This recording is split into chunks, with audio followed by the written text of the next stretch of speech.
জোর করে জবরদস্তি করে মেরে কেটে ধরে আপনি চিকিৎসা করাইতে পারবেন না। ডাক্তার এবং রুগীর সম্পর্কে কিন্তু চোর পুলিশের সম্পর্ক না।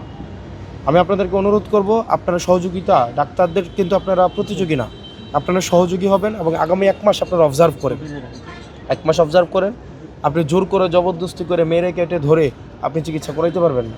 সেই জন্য আমরা যেহেতু প্রত্যেক মাসে এখন একটা মিটিং হবে, 17 বছর পরে আজকে হয়েছে, তো আপনি অপেক্ষা করেন, আপনারা দেখেন। এটা তো ধরুন ওভারনাইট চেঞ্জ সম্ভব না।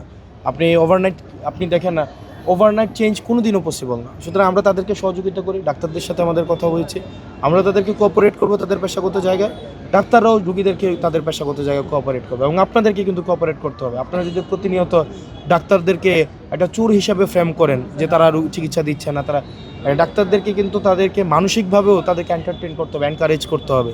কারণ ডাক্তারদের বেতন দেয় 30,000 টাকা, ডাক্তারদের বেতন দেয় 25,000 টাকা।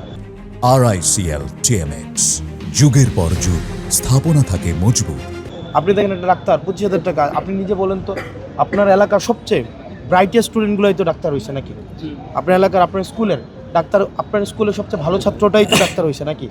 এমন বলেন, একটা ডাক্তার বেতন পায় কত? 25, 28, 30,000 টাকা বেতন পায়। এখন এই 30,000 টাকা বেতন দিচ্ছেন আপনার সরকার, তাকে এটা বাসাও দিচ্ছেন না ঠিকঠাকভাবে, এবং তাকে প্রত্যেকদিন 200 করে রুগী দেখাচ্ছেন।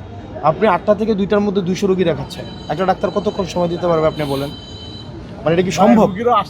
আমি শেষ করে আমি বুঝতে পারছি। আপনি শুধু মুখে কথা বলে আমি আপনার আমি শাহিন ভাই, আপনি 500 টাকা সমস্যা কি? শাহিন ভাই 30 সেকেন্ড সময় দেন। শাহিন ভাই, আমাদের তাহলে একটা কাজ করা উচিত। ধরেন আপনি সাংবাদিকতা করেন, আমি যদি আপনাকে সাংবাদিকতা শিখাইতে যাই, এটা আপনার কোনো সময় এটা আপনার মানে এটা ভালো লাগবে না, লাগবে।